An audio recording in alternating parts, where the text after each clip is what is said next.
பிதா, குமாரன், பரிசுத்த ஆவியானவரை திரியேக திருநாமம் நம் ஒவ்வொருவரையும் ஆசீர்வதித்து காப்பதாக. ஆமென். திருத்துவ பண்டிகைக்கு பின்வரும் 3வது ஞாயிற்றுக்கிழமை காணொளி மூலமாக நடைபெறுகிற இந்த ஆராதனையை பார்த்து கொண்டிருக்கிற, கேட்டுக்கொண்டிருக்கிற உங்கள் ஒவ்வொருவரையும் ஆண்டவராகிய இயேசு கிறிஸ்துவின் திரு பெயரினாலே வாழ்த்துகிறேன். இந்த ஆராதனைக்கு அன்போடு உங்களை வரவேற்றுக் கொள்ளுகிறேன். கிறிஸ்துவுக்குள் அன்பானவர்களே, இந்த சிறிய ஆராதனைக்கு துவக்கமாகவும் கடவுளுடைய திரு பெயர் மாட்சிமை உண்டாகும் வண்ணமாகவும் 184வது கீர்த்தனை, என்ன என் ஆனந்தம், என்ன என் ஆனந்தம் சொல்லக்கூடாதே, மன்னன் கிறிஸ்து என் பாவத்தை எல்லாம் மன்னித்து விட்டாரே என்ற 184வது கீர்த்தனையை இணைந்து பாடுவோம்.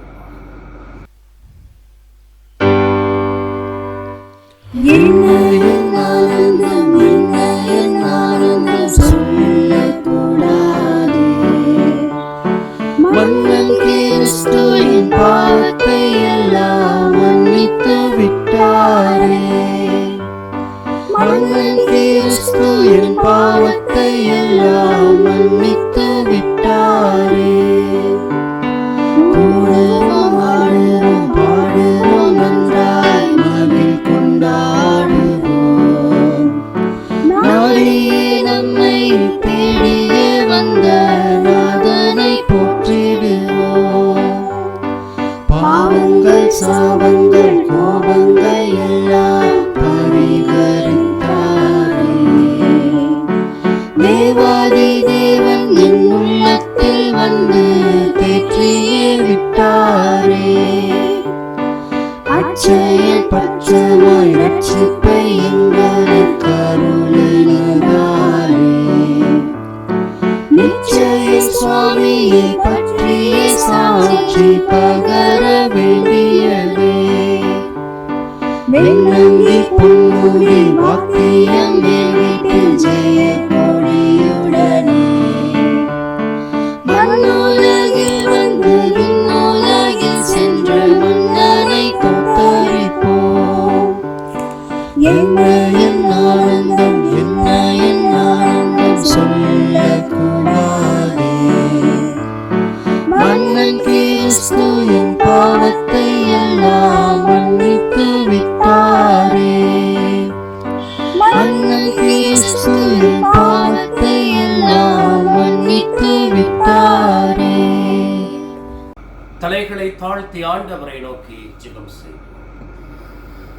எங்களை நேசிக்கிற நல்ல ஆண்டவரை, கிருபையாக கொடுத்த இந்த வாரத்தின் முதல் நாளுக்காக உமக்கு நாங்கள் நன்றி சொல்லுகிறோம். கடந்த நாட்கள் முழுவதும் எங்களை சுகத்தோடும் வெள்ளத்தோடும் பாதுகாத்தீர், பராமரித்தீர்.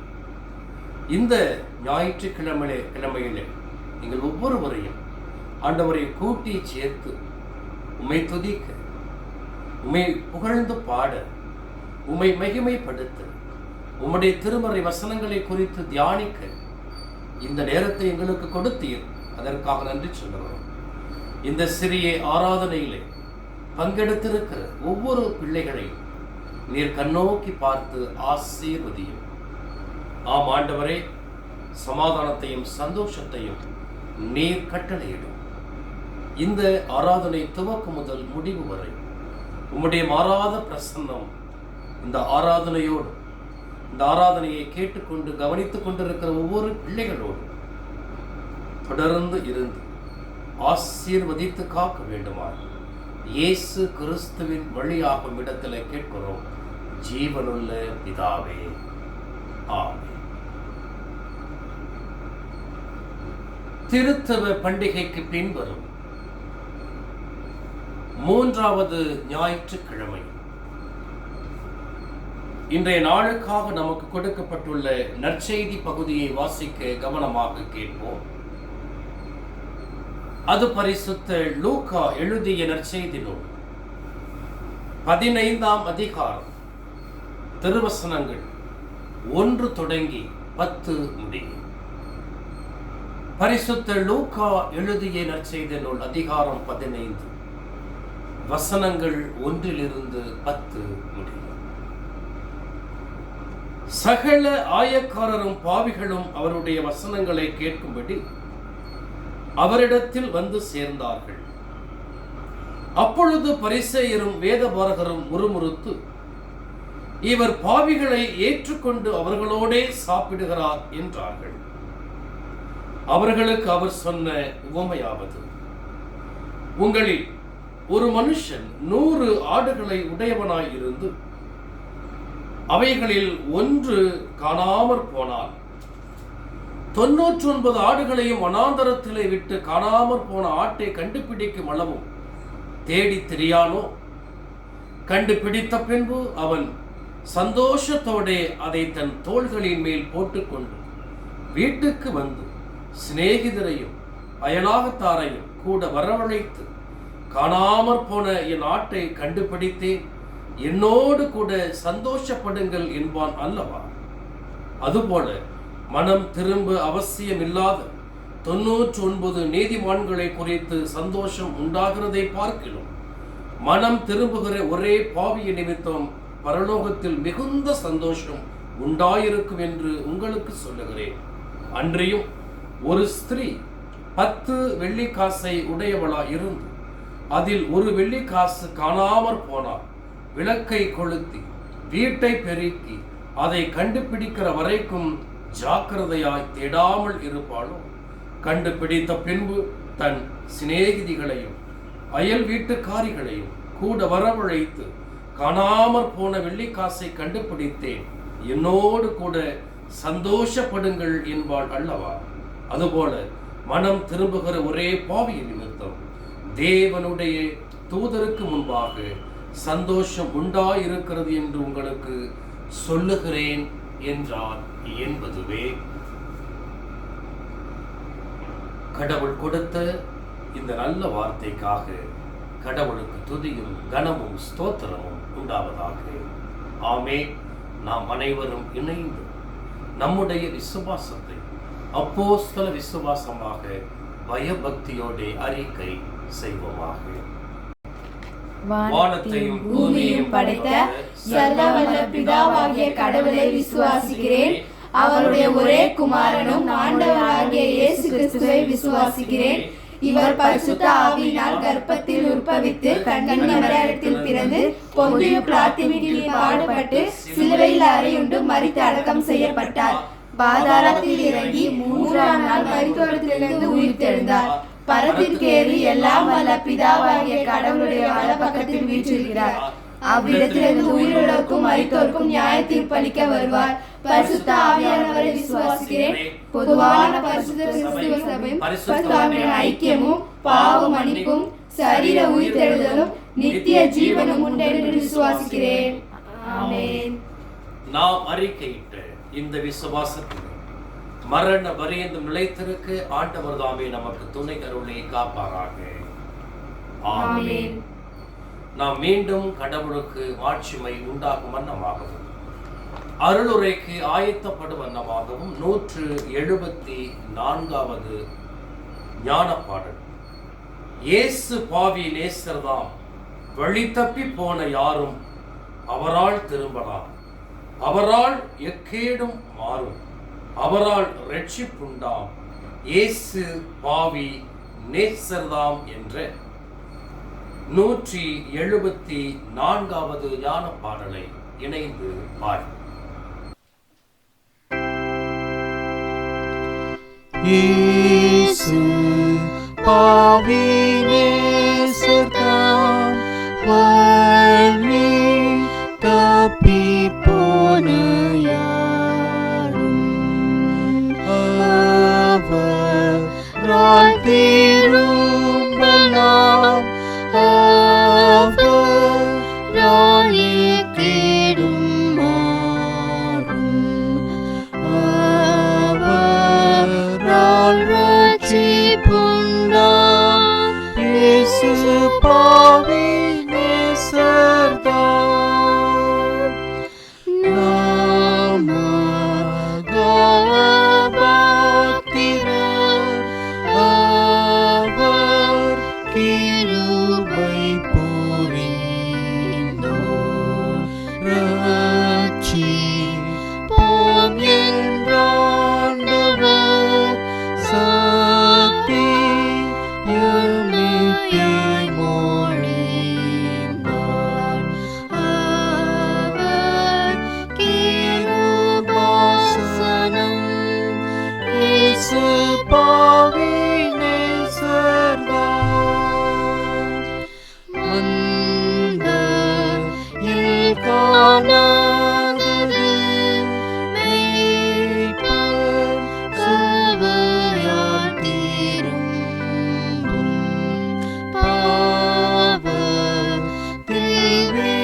பாவிகளையே நம்மண்டை கழைக்கிறாரே. வரும் பாவியை தாமே தேவ பிள்ளையாக்குவாரே.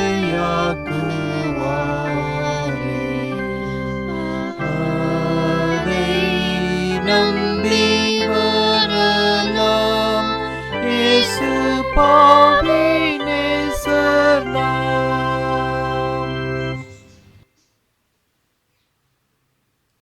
கிறிஸ்துவுக்குள் எனக்கு அன்பானவர்களே, திருத்துவ பண்டிகைக்கு பின்வரும் 3வது ஞாயிற்றுக்கிழமை இன்றைய நாளுக்காக திருச்சபை நமக்கு கொடுத்திருக்கிற, அதாவது அருளுரைக்காக திருச்சபை நமக்கு கொடுத்திருக்கிற அருளுரை பகுதியை வாசிக்க கவனமாக கேட்போம். அது பரிசுத்த லூக்கா எழுதிய நற்செய்தி நூல் 15ஆம் அதிகாரம் வசனங்கள் 11 தொடங்கி 24 முடியும். லூக்கா 15ஆம் அதிகாரம் திருவசனங்கள் 11 24 முடிய உள்ள திருவசனங்களை வாசிக்க கவனமாக கேட்போமாக. பின்னும் அவர் சொன்னது, ஒரு மனுஷனுக்கு 2 குமாரர் இருந்தார்கள். அவர்களில் இளையவன் தகப்பனை நோக்கி, தகப்பனே, ஆஸ்தியில் எனக்கு வரும் பங்கை எனக்கு தர வேண்டும் என்றான். அந்தப்படி அவன் அவர்களுக்கு தன் ஆஸ்தியை பங்கிட்டு கொடுத்தான். சில நாளைக்கு பின்பு இளைய மகன் எல்லாவற்றையும் சேர்த்து கொண்டு தூர தேசத்துக்கு புறப்பட்டு போய் அங்கே துன்மார்க்கமாய் ஜீவனம் பண்ணி தன் ஆஸ்தியை அழித்து போட்டான். எல்லாவற்றையும் அவன் செலவழித்த பின்பு அந்த தேசத்திலே கொடிய பஞ்சம் உண்டாயிற்று. அப்பொழுது அவன் குறைவுபட தொடங்கி அந்த தேசத்து குடிகளில் ஒருவனிடத்தில் போய் ஒட்டி கொண்டான். அந்த குடியானவன் அவனை தன் வயல்களில் பன்றிகளை மேய்க்கும்படி அனுப்பினான். அப்பொழுது பன்றிகள் தின்கிற தவிட்டினாலே தன் வயிற்றை நிரப்ப ஆசையாய் இருந்தான். ஒருவனும் அதை அவனுக்கு கொடுக்கவில்லை. அவனுக்கு புத்தி தெளிந்த போது அவன், என் தகப்பனுடைய கூலிக்காரர்கள் எத்தனையோ பேருக்கு பூர்த்தியான சாப்பாடு இருக்கிறது, நானோ பசியினால் சாகிறேன். நான் எழுந்து என் தகப்பனிடத்திற்கு போய், தகப்பனே, பரத்துக்கு விரோதமாகவும் உமக்கு முன்பாகவும் பாவம் செய்தேன். இனிமேல் உம்முடைய குமாரன் என்று சொல்லப்படுவதற்கு நான் பாத்திரன் அல்ல.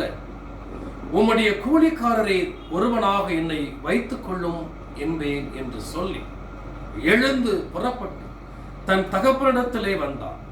அவன் தூரத்தில் வரும்போதே அவனுடைய தகப்பன் அவனை கண்டு மனதுருகி ஓடி அவன் கழுத்தை கட்டிக்கொண்டு அவனை முத்தம் செய்தான். குமாரன் தகப்பனை நோக்கி, தகப்பனே, பரத்துக்கு விரோதமாகவும் உமக்கு முன்பாகவும் பாவம் செய்தேன். இனிமேல் உம்முடைய குமாரன் என்று சொல்லப்படுவதற்கு நான் பாத்திரன் அல்ல என்று சொன்னான். அப்பொழுது தகப்பன் தன் ஊழியக்காரரை நோக்கி, நீங்கள் உயர்ந்த வஸ்திரத்தை கொண்டு வந்து இவனுக்கு உடுத்து, இவன் கைக்கு மோதிரத்தையும் கால்களுக்கு பாதரட்சையும் போடுங்கள். கொழுத்த கன்றை கொண்டு வந்து அடியுங்கள். நாம் புசித்து சந்தோஷமாய் இருப்போம். என் குமாரனாக இவன் மரித்தான், திரும்பவும் உயிர்த்தான், காணாமற் போனான், திரும்பவும் காணப்பட்டான் என்றான். அப்படியே அவர்கள் சந்தோஷப்பட தொடங்கினார்கள் என்றார் என்பதுவே ஜெபம் செய்வோம். எங்கள் கண்மலையும் மீட்பருமாகிய கர்த்தாவே, அடியேன் பேச போகிற என்னுடைய வாயின் வார்த்தைகளும் இங்கே அமர்ந்திருக்கிற ஒவ்வொருத்தருடைய இருதயத்தின் சிந்தனைகளும் தியானங்களும் உம்முடைய சமூகத்தில் என்றென்றும் ஏற்புடையதாய் இருப்பதாக. ஆமென். கிறிஸ்துவுக்குள் எனக்கு அன்பான இதை கவனித்துக் கொண்டிருக்கிற கர்த்தருடைய பிள்ளைகளே, உங்கள் அனைவரையும் ஆண்டவராகிய இயேசு கிறிஸ்துவின் நாமத்தினாலே அன்போடு நான் வாழ்த்துகிறேன். இந்த நாளில் அருளுரை பகுதி எல்லோருக்கும் நன்கு அறிமுகமான ஒரு பகுதி. ஞாயிறு பள்ளி தொடங்கி பல்வேறு நிலைகளிலே, பல்வேறு கூட்டங்களிலே, பல்வேறு ஆயர் பெருமக்களால் இந்த பகுதியை குறித்து நாம் பிரசங்கம் செய்ய கேட்டிருப்போம். ஆக மொத்தத்திலே இந்த பகுதி நம்முடைய ஆழ் மனதிலே ஆழமாக பதிந்து போன ஒரு பகுதி. இந்த நாளிலும் அடியேன், அதாவது திருச்சபை நமக்கு கொடுத்த இந்த அருளுரை பகுதியிலிருந்து அடியேன் ஒரு சில கருத்துக்களை திருமறையின் வாயிலாக உங்களோடு பகிர்ந்து கொள்வதிலே நான் மிகுந்த மகிழ்ச்சி அடைகிறேன். கிறிஸ்துவுக்குள் எனக்கு அன்பான தேவனுடைய பிள்ளைகளே, இந்த திருமறை பகுதியிலே 3 நபர்கள் வருவாங்க. அதாவது இந்த உவமையில் பிதா, அதாவது தகப்பன், 2 பிள்ளைகள், மூத்த மகன், இளைய மகன். ஆனால் இன்றைக்கு நமக்கு கொடுத்திருக்கிற இந்த அருளுரை பகுதி தகப்பன் மற்றும் இளைய மகன். மூத்த மகனாக இருக்கிற அந்த மூத்த மகனை குறித்து இன்றைய நாளிலே நமக்கு அருளுரை பகுதியாக கொடுக்கப்படவில்லை.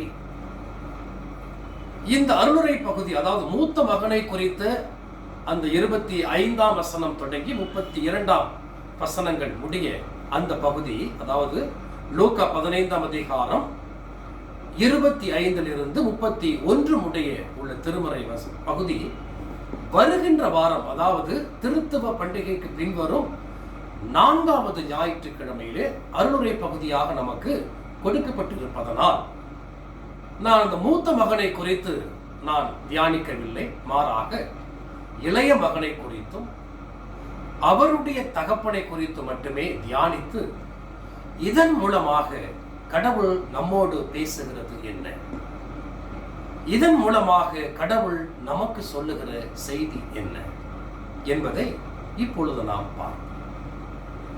கிறிஸ்துவுக்குள் எனக்கு அன்பான தேவனுடைய பிள்ளைகளே, யாத்திரையாகமம் 34ஆம் அதிகாரம் 6ஆம் வசனத்தை நான் வாசிக்கிறேன்.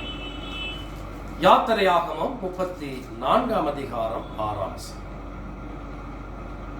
கர்த்தர் அவனுக்கு முன்பாக கடந்து போகிற போது அவர், கர்த்தர் கர்த்தர் இரக்கமும் கிருபையும் நீடிய சாந்தமும் மகா தயவும் சத்தியமுள்ள தேவன். கிறிஸ்துவுக்குள் அன்பான தேவனுடைய பிள்ளைகளே, மோசேவை கடந்து போகிறார் கர்த்தர். மோசேவை பார்த்த பிறகு மோசே கர்த்தரை பார்த்து, கடவுளை பார்த்து இப்படியாக சொல்லுகிறான், கர்த்தர் அவனுக்கு முன்பாக கடந்து போகிற போது அவர், கர்த்தர் கர்த்தர், கடந்து போகிறவர் கர்த்தர், அவர் இரக்கமும் கிருபையும் நீடிய சாந்தமும் மகா தயையும் சத்தியமுள்ள தேவன் என்று சொல்லுகிறார். கிறிஸ்துவுக்குள் எனக்கு அன்பான தேவனுடைய பிள்ளைகள்,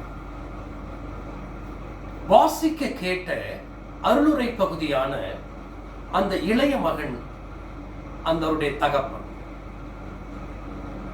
இங்கே நம்ம அடுத்த வாரம் தியானித்தாலும் நாம் அந்த அண்ணனை குறித்து நாம் கொஞ்சம் டீப்பா போகல. மொத்த 3 தான் இந்த ஓமையில. தகப்பன், 2 பிள்ளைகள். இந்த 3 பேத்துல யார் முக்கிய கதாபாத்திரம்? நம்முடைய மொழி நடையிலே பேச வேண்டுமானால் இந்த 3வரில் யார் கதாநாயகன்? நான் சிறு பிள்ளையில் இருந்து, ஞாயிறு பள்ளியில் இருந்து இதற்கு நிறைய பெயர் உண்டு. கெட்ட குமாரன் சொல்லுவாங்க, மனம் திருந்திய மைந்தன் என்று சொல்லுவாங்க. தி லாஸ்ட் சன் அப்படிம்பாங்க. LOST, லாஸ்ட், இழந்து போன என்று சொல்லுவாங்க. தி ப்ராடிகல் சன் என்று சொல்லுவாங்க. இப்படி நிறைய தலைப்புகளிலே நாடகங்களையும் குறு நாடகங்களிலும் நாம் பார்த்தோம். என்னை பொறுத்தவரையில் இந்த நிகழ்வில், அதாவது இந்த உவமையில் கதாநாயகர் யார் தெரியுமா? அந்த தகப்பன் தான்.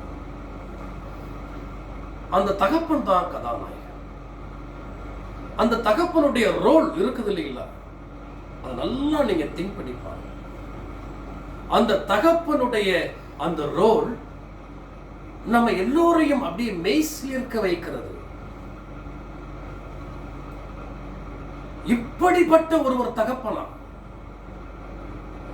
இவ்வளவு பேரன்பு கொண்டவரா, இப்படிப்பட்டவர் நமக்கு தகப்பனாக இருந்தால் எப்படி இருக்கும் என்பதெல்லாம் நான் யோசித்து பார்த்தேன். கிறிஸ்துவுக்குள் எனக்கு அன்பான தேவ ஜனமே, இந்த உவமையினுடைய கதாநாயகனே அந்த தகப்பன் ஸ்தானத்திலே இருக்கிற அவர்தான். கிறிஸ்துவுக்குள் எனக்கு அன்பான தேவ ஜனமே, அந்த இளைய மகன் தன்னுடைய பங்கை வாங்கிக் கொண்டு தூர தேசத்திற்கு போகிறான். அங்கே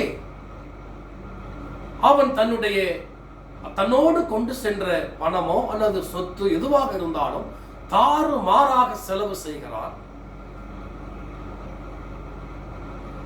இன்னும் சொல்ல போனால் ஒரு துன்மார்க்கமான ஒரு ஜீவியத்தை அங்கே அவன் செய்கிறான்.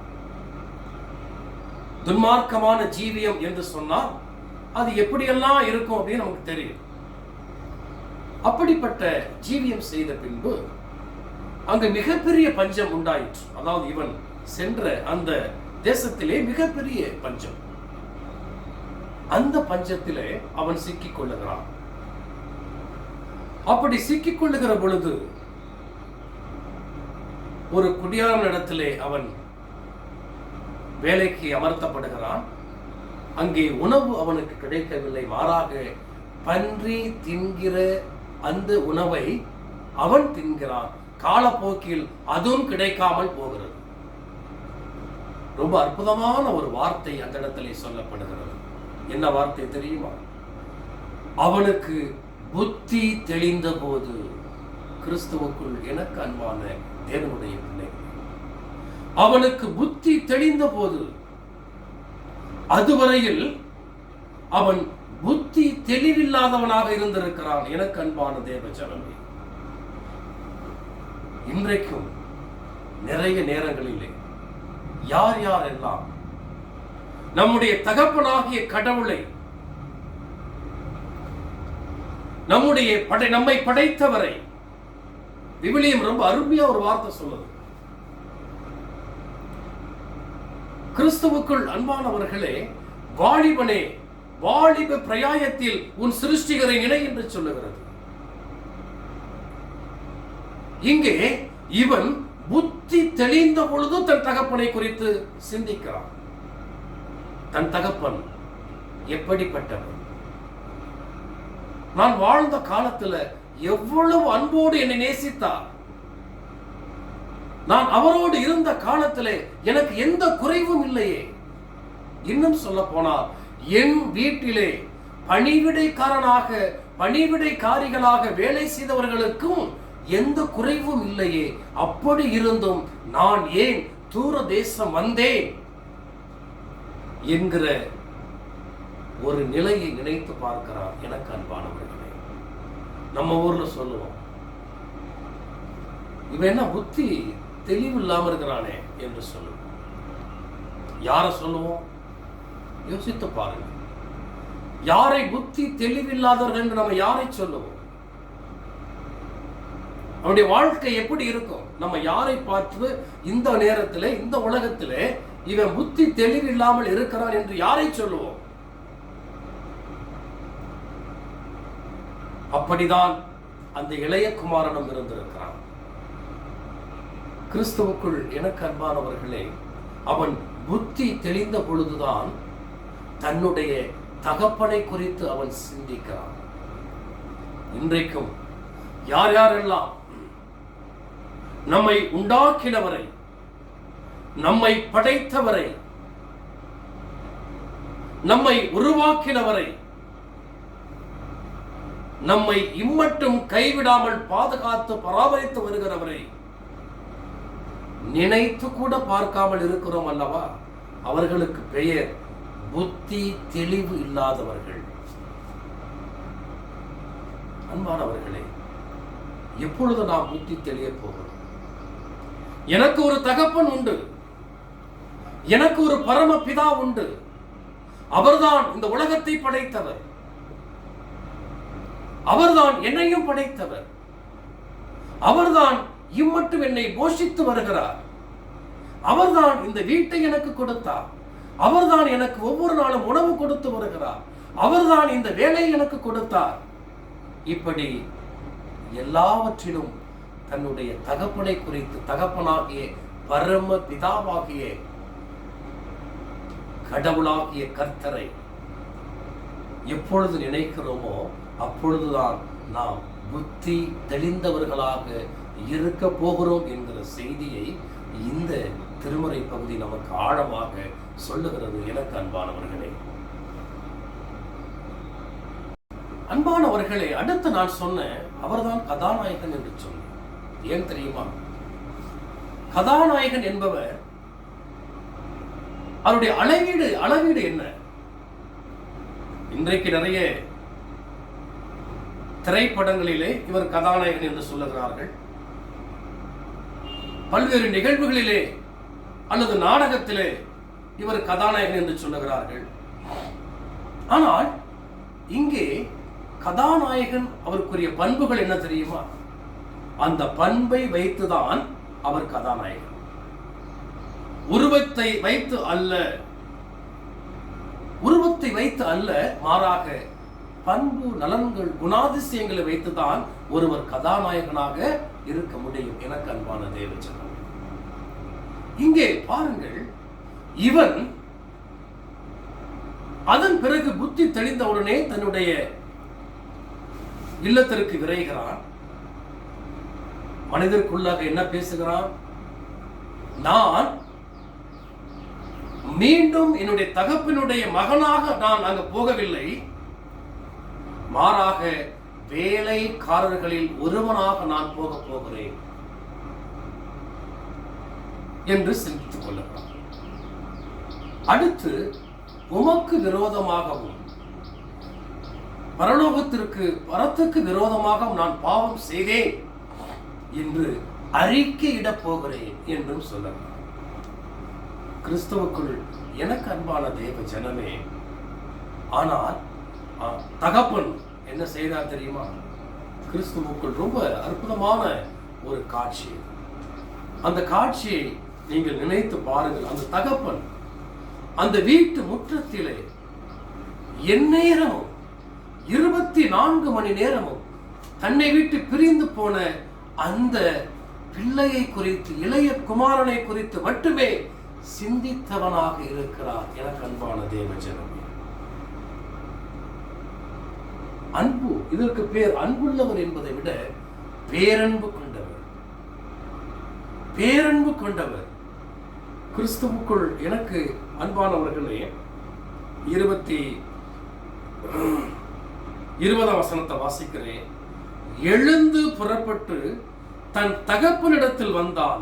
அவன் தூரத்தில் வரும்போதே அவனுடைய தகப்பன் அவனை கண்டு மனதுருகி ஓடி அவன் கழுத்தை கட்டிக்கொண்டு அவனை முத்தம் செய்தான்.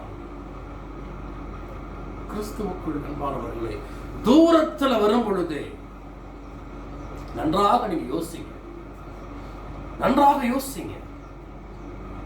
ஆனால் இன்றைக்கு இருக்கிற அந்த தகப்பன் என்ன சொல்லுவாங்க?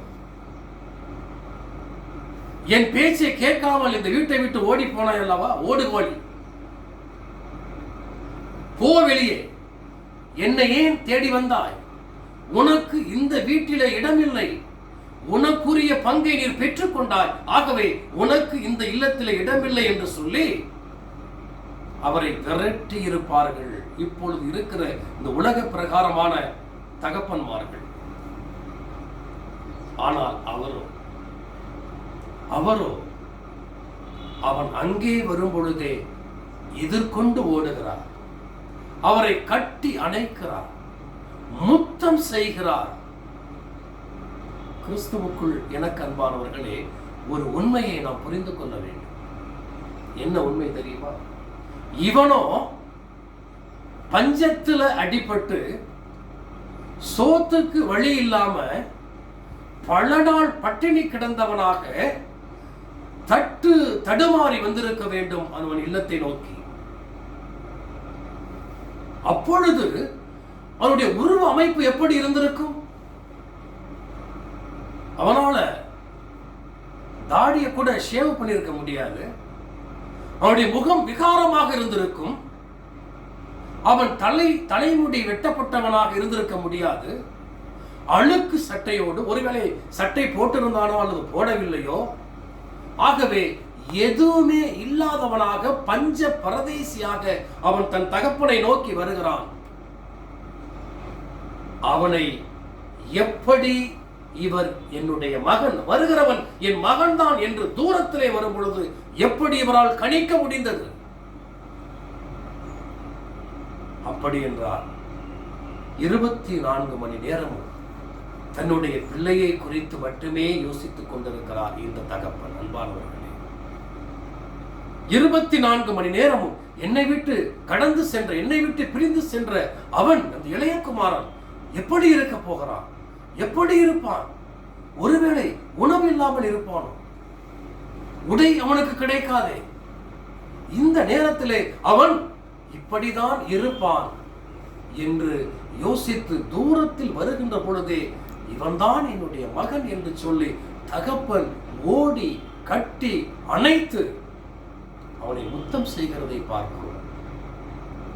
கிறிஸ்துவுக்குள் அன்பானவர்களே, இங்கே சொல்லப்பட்ட, இங்கு தகப்பன் என்கிற அந்த ஸ்தானத்திலே சொல்லப்பட்டவர் யார் தெரியுமா? அவர்தான் நம்முடைய பரமபிதா. அவர்தான் நம்மை உண்டாக்கின கடவுள். நாம் அவரை விட்டு நாம் தூர போகும் பொழுதெல்லாம் நமக்காக மறுபடியும் இவன் எப்பொழுது வருவான் மீண்டும் என்று காத்து கொண்டிருக்கிறார். எனக்கு அன்பான தேவஜனமே, காத்து கொண்டிருக்கிறார். எவ்வளவு அன்பு, பேரிரக்கம் அல்லவா?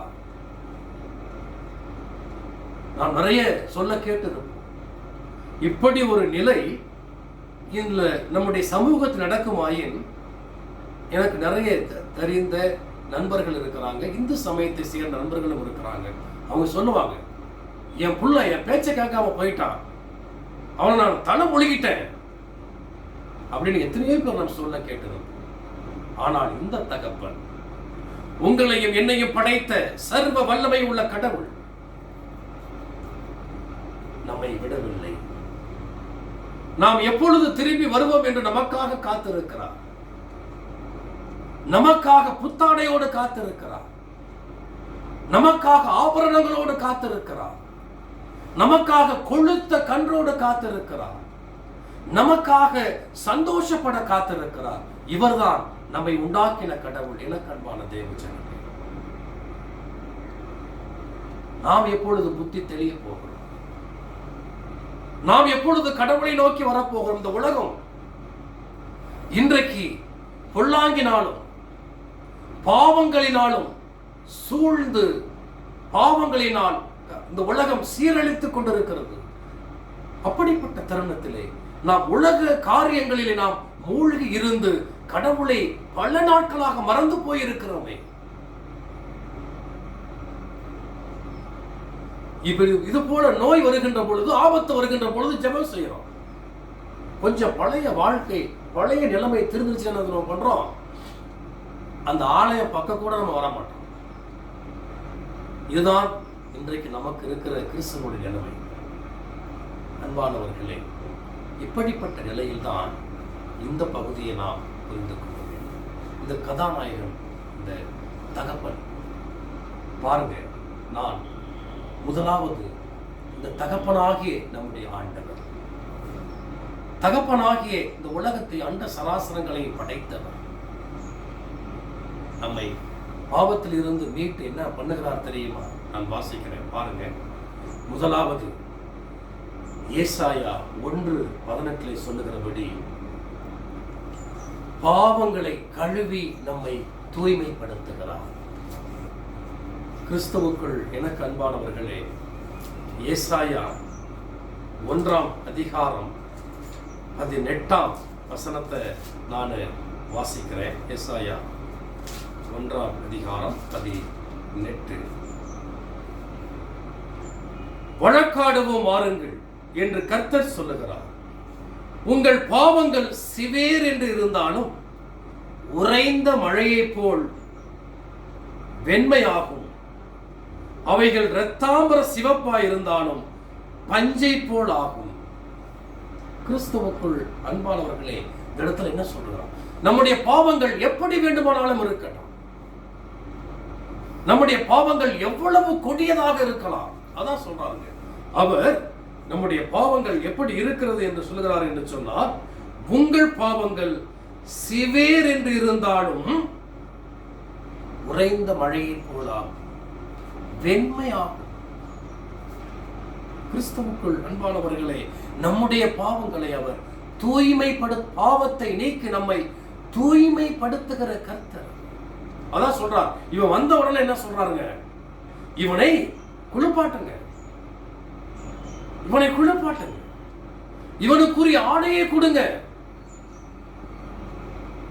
அதுவரையில் அவன் பாவி, அதுவரையில் தன் தகப்பன் பேச்சை கேட்காத கீழ்ப்படியாதவன், அதுவரையில் அசிங்கமாக இருந்தவன், அதுவரையில் பன்றிக்கு கிடைத்த உணவு கூட அவனுக்கு கிடைக்காத நிலைமையில் இருந்தவன். இப்பொழுது அவன் பாவங்கள் மன்னிக்கப்பட்டது. ஆம் ஆண்டவர், அருமையான பிள்ளைகளே, நம்மை படைத்தவரை நோக்கி, நம்முடைய கர்த்தரை நோக்கி நாம் திரும்புகின்ற பொழுது கடவுள் நம்முடைய பாவங்கள் எவ்வளவு பெரிய செக்க செவேர் என்று இருந்தாலும் அதை சுற்றிலும் துடைத்து வெண்மையாக மாற்றுகிறவர் நம்முடைய கடவுள் என்பதை நாம் மறந்துவிடக் கூடாது. எனக்கு அன்பான தேவ ஜனமே, அடுத்து பாத்தீங்க அப்படின்னு சொன்னா, நம்முடைய பாவங்களை அவர் மறந்து விடுகிறார்.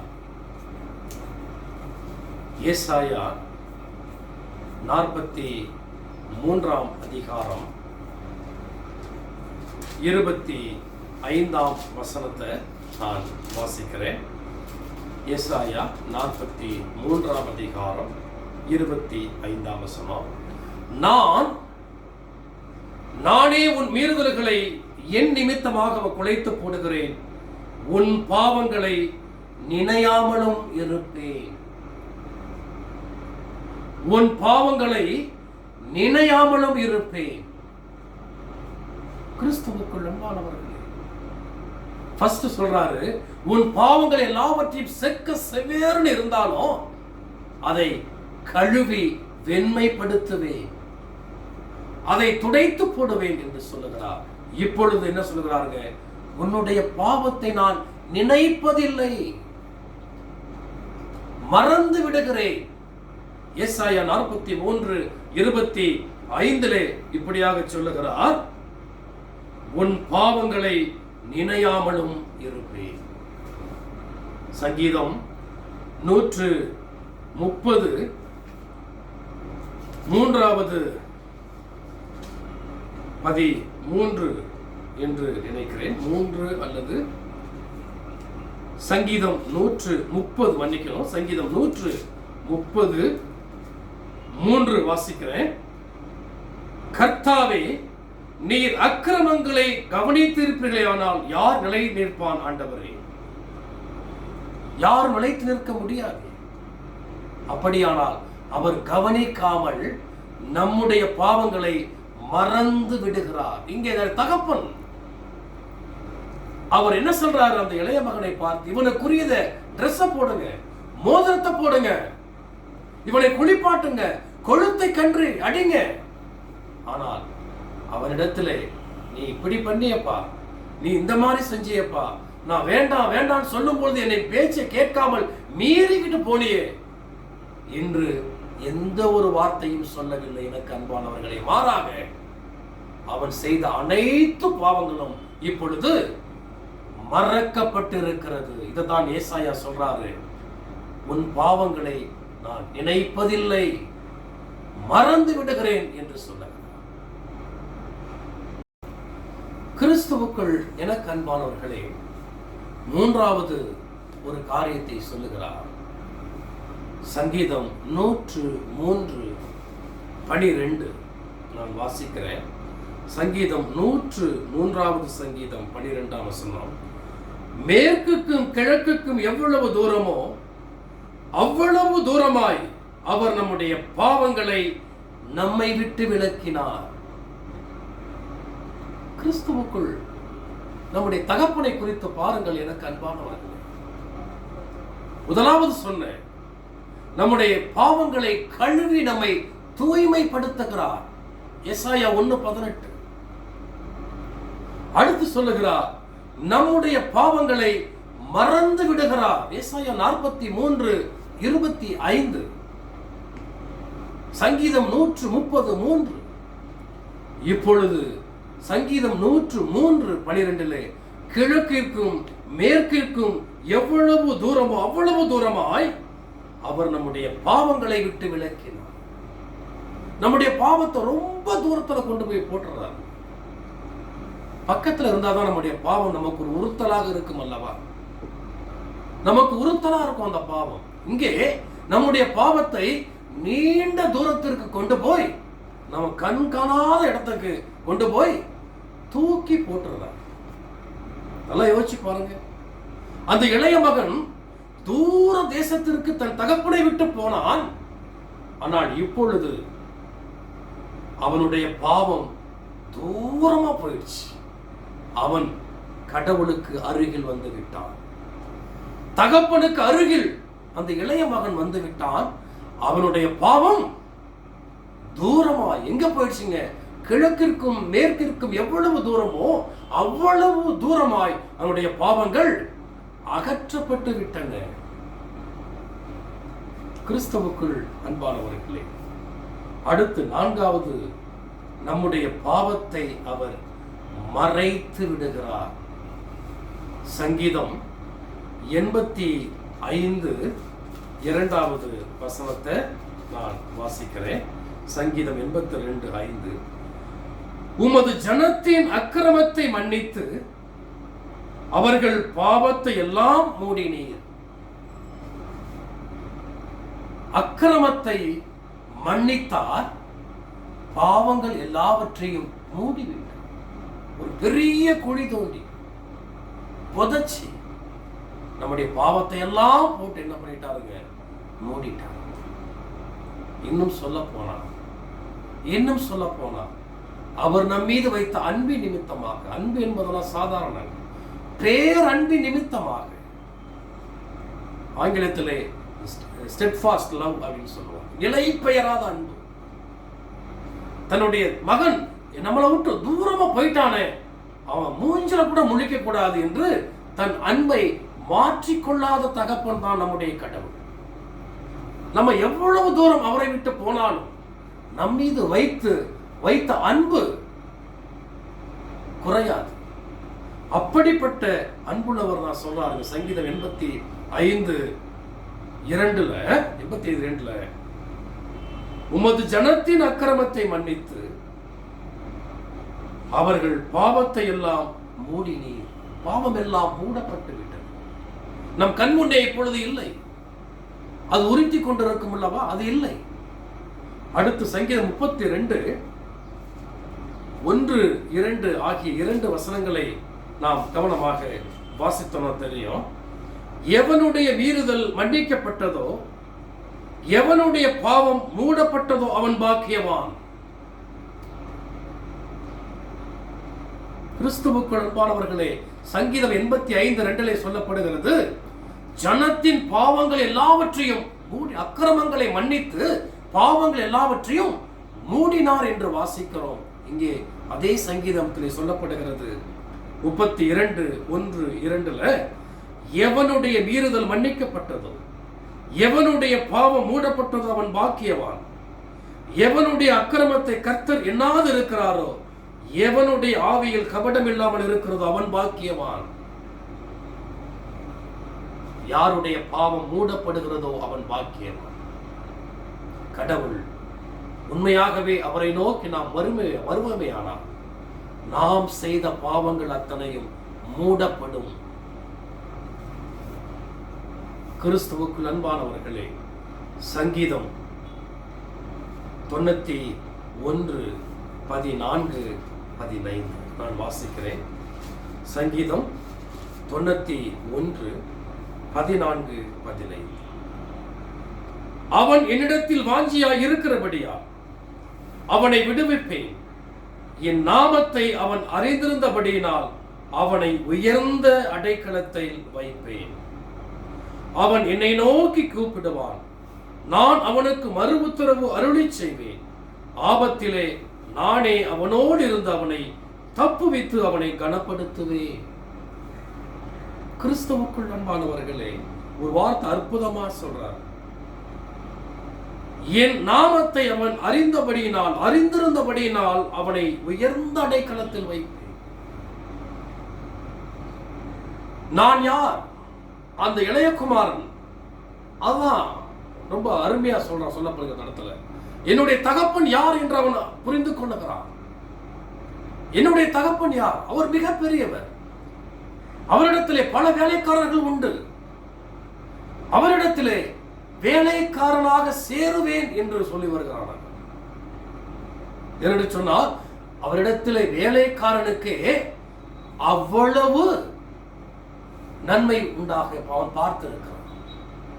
அந்த வேலைக்காரரையே தன்னுடைய தகப்பன் எப்படி ட்ரீட் பண்ணி இருக்கிறார் என்பதை அவன் நினைவு கூறுகிறான்.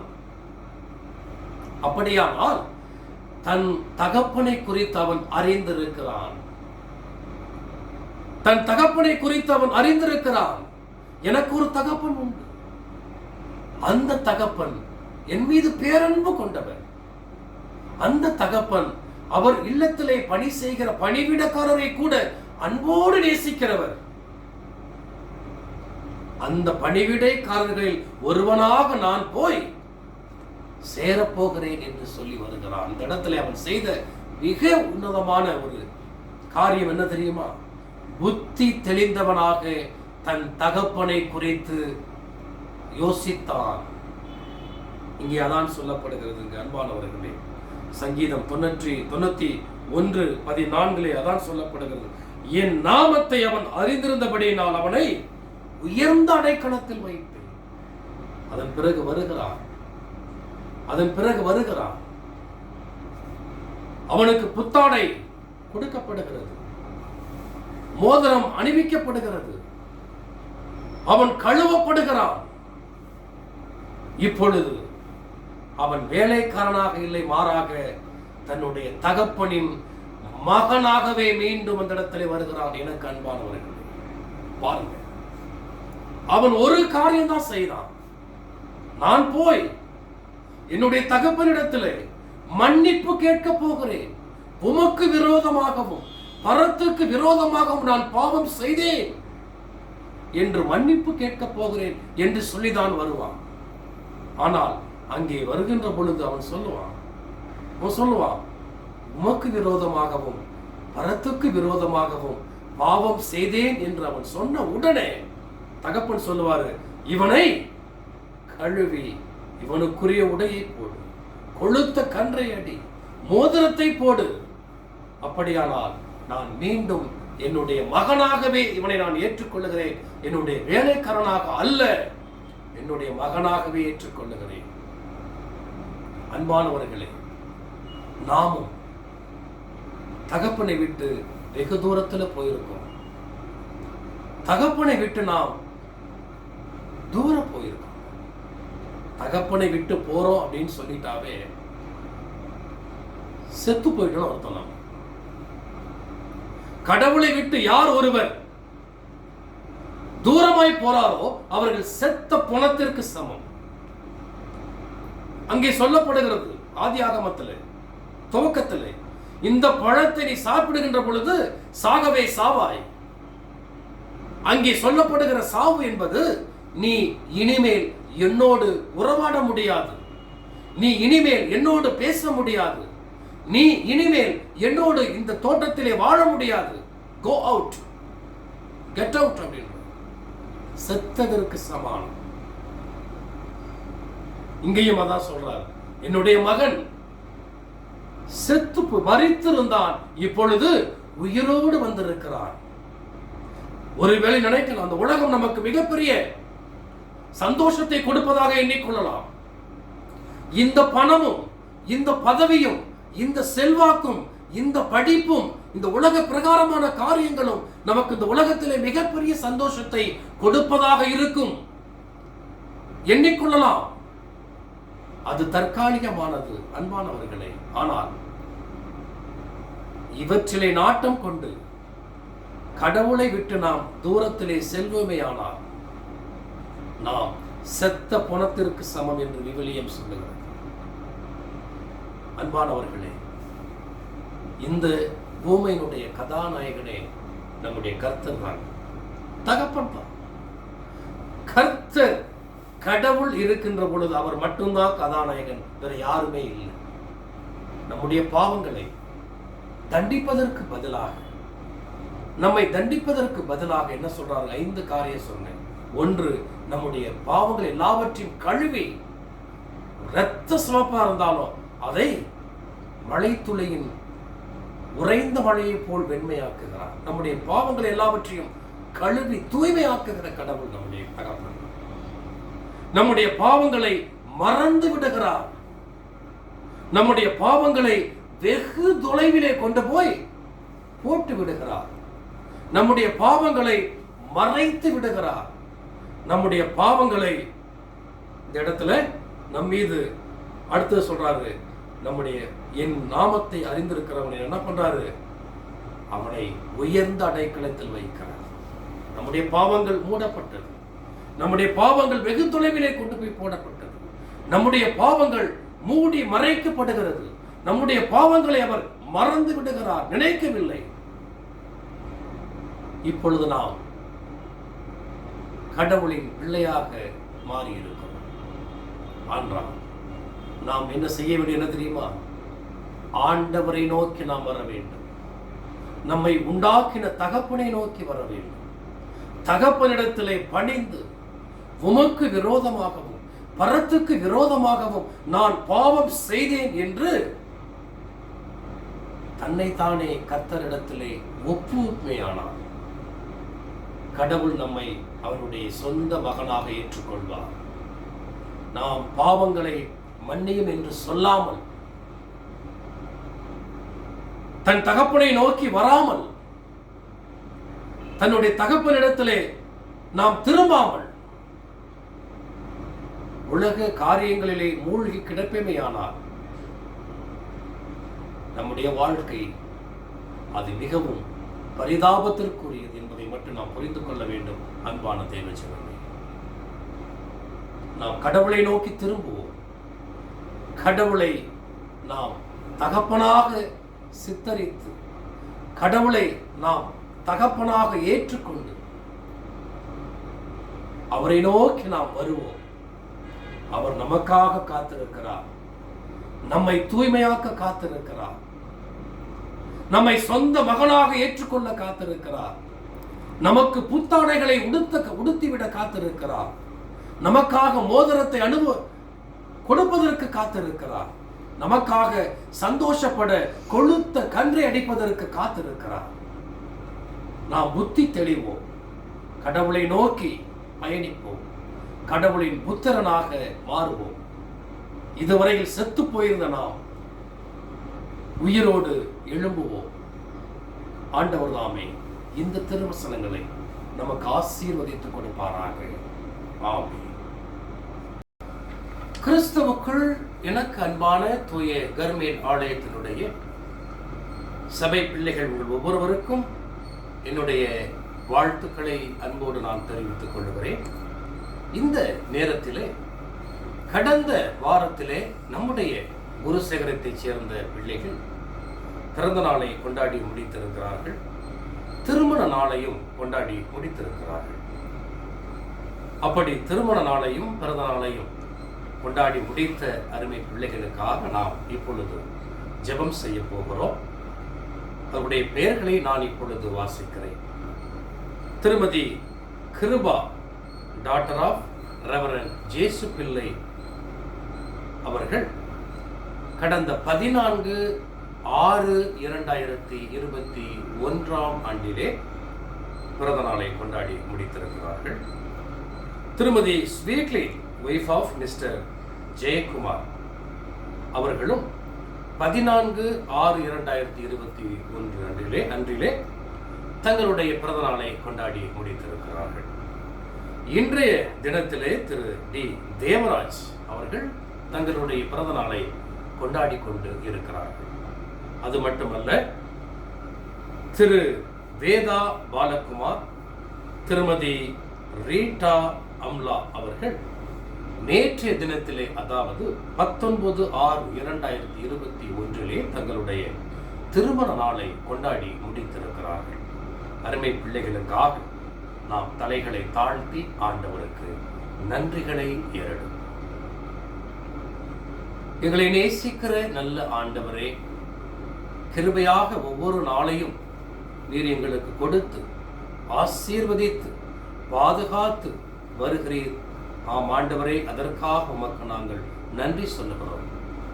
எங்களுடைய குருசேகரமாகிய தூய கர்மேல் ஆலயத்தினுடைய ஆண்டவரே சபை விசுவாசிகளாக ஒன்றிணைந்து கடந்த வாரத்திலே ஆண்டவரே பிறந்த நாளையும் திருமண நாளையும் கொண்டாடி கொண்டிருக்கிற பிள்ளைகளுக்காக உம்மை நோக்கி நாங்கள் நன்றிகளையும் துதிகளையும் மன்றாட்டுகளையும் நாங்கள் ஏறெடுக்கிறோம் சுவாமி.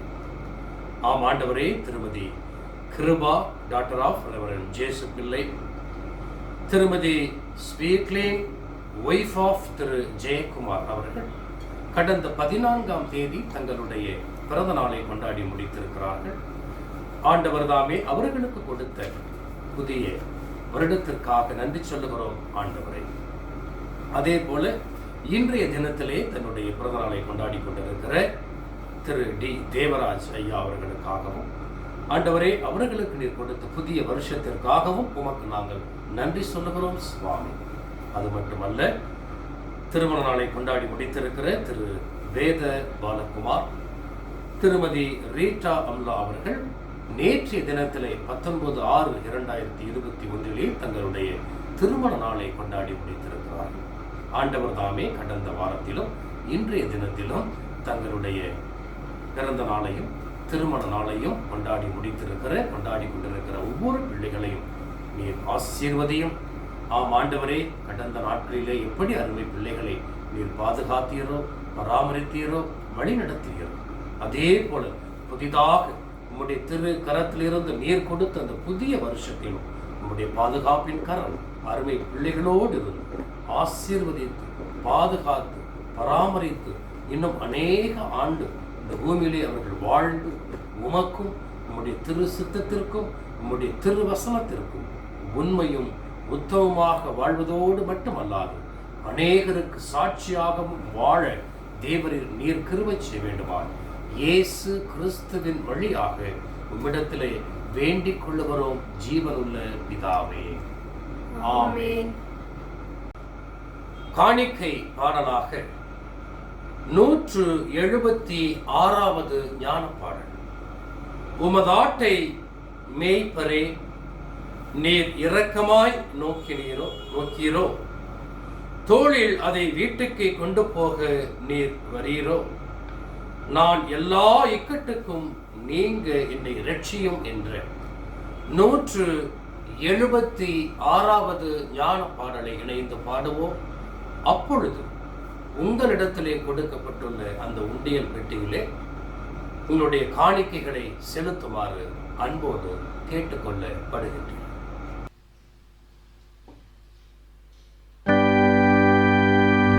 உமதாட்டை மேய்ப்பரே,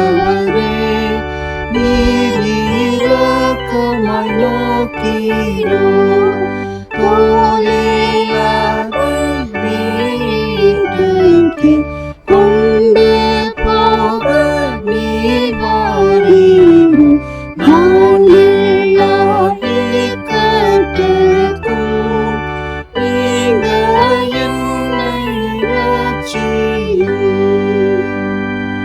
யுவராந்தரத்திலே சிதறுண்டதை வந்தாங்க பார்த்து தூக்கி மூடினே. அந்தையோடு சேர்ப்பீராக உமது நாளத்திலே. நான் வரவேன் இயேசுவே.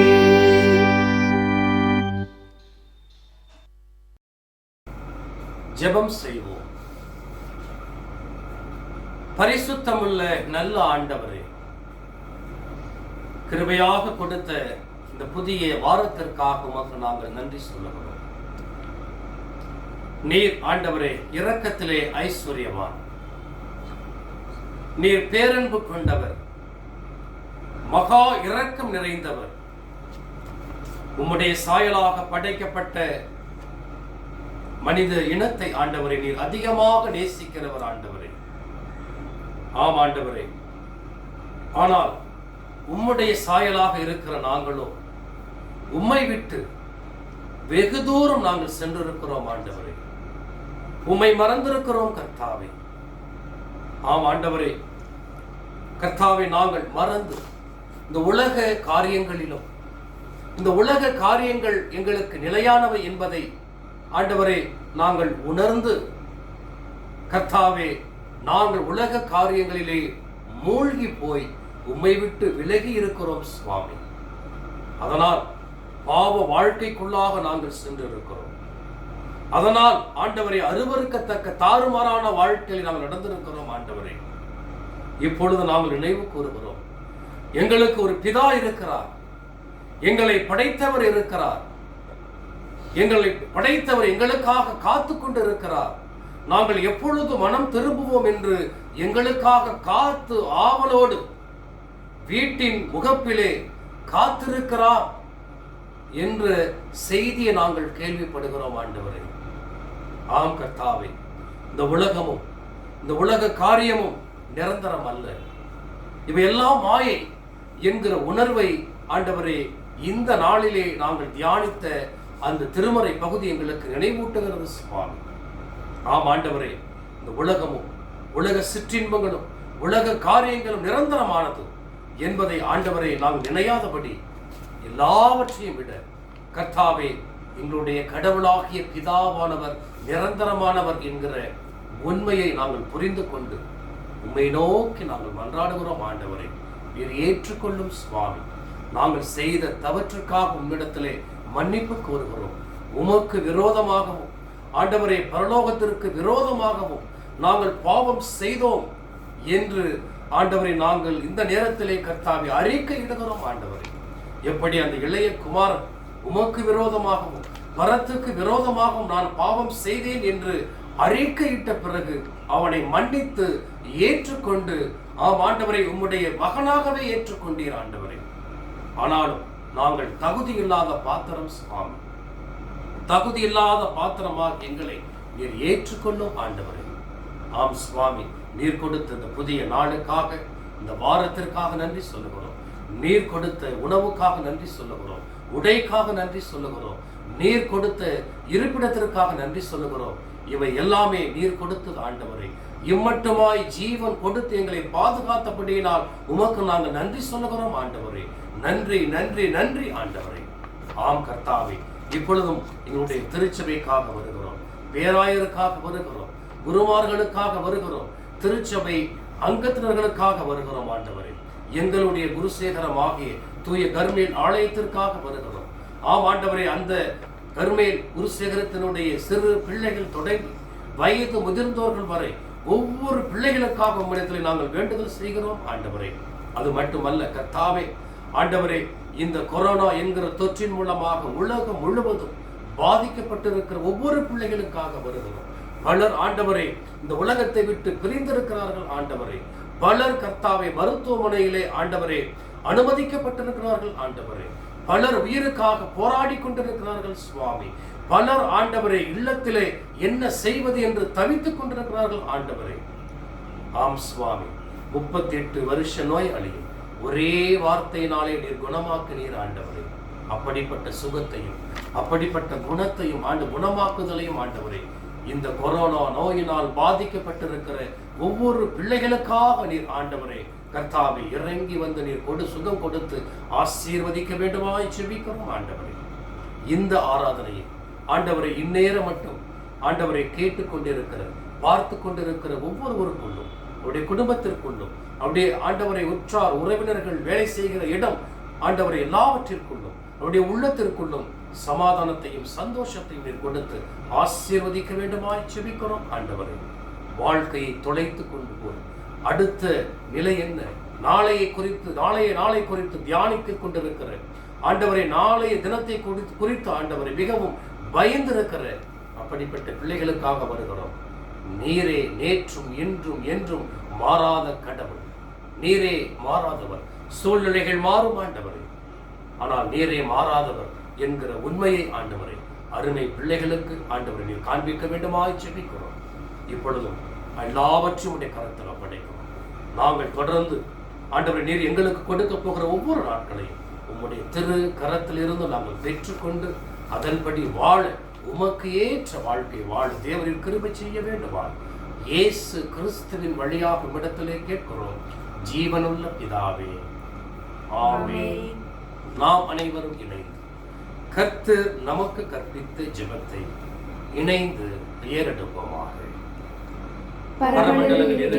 பிதாவே, உம்முடைய நாமம் பரிசுத்தப்படுவதாக, உம்முடைய ராஜ்யம் வருவதாக, உம்முடைய சித்தம் பரமண்டலத்திலே செய்யப்படுவது போல பூமியிலும் செய்யப்படுவதாக. அன்றைய ஆகாரத்தை நீர் எங்களுக்கு தந்தருளும். நாங்கள் எங்கள் கண்ணாடிகளுக்கு மன்னிக்கிறது போல நீர் எங்கள் பாவங்களை மன்னியும். எங்களை சோதனைக்குள் பிரவேசிக்க பண்ணாதேயும், தீமையிலிருந்து ரட்சித்தருளும். ராஜ்யமும் வல்லமையும் மகிமையும் என்றென்றைக்கும் உம்முடையதே. ஆமென். கர்த்தரானவர் உங்களோடு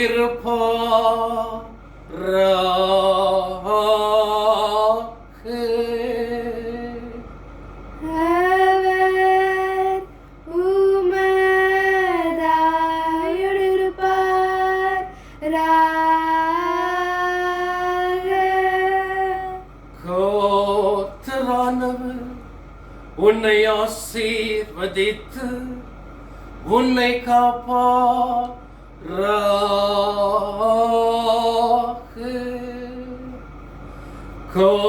கர்த்தரானவர் தமது திருமுகத்தை உன்மேல் பிரகாசிக்க செய்து உன்னிடம் கிருபையுள்ளவராயிருப்பார்.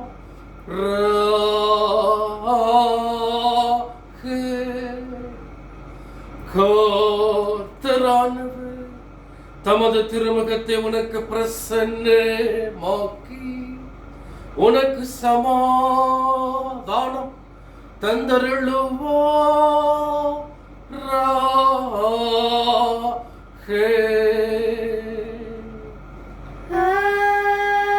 ஆமென், ஆமென்,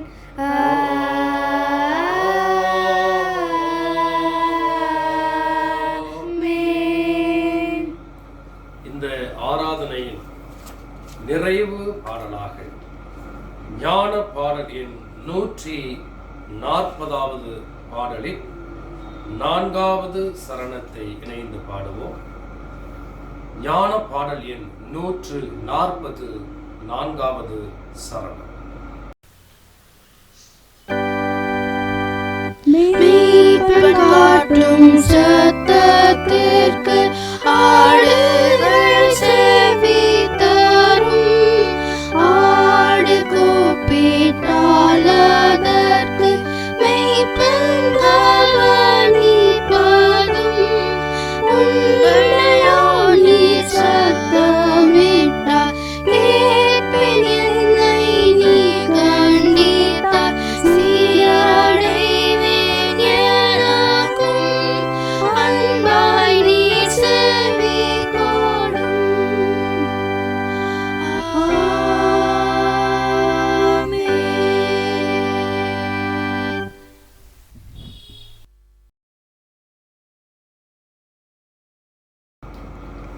சுவாமியே கிருபையாயிரும். கிறிஸ்துவே கிருபையாயிரும். சுவாமியே கிருபையாயிரும். ஆமென். பராபரனுக்கு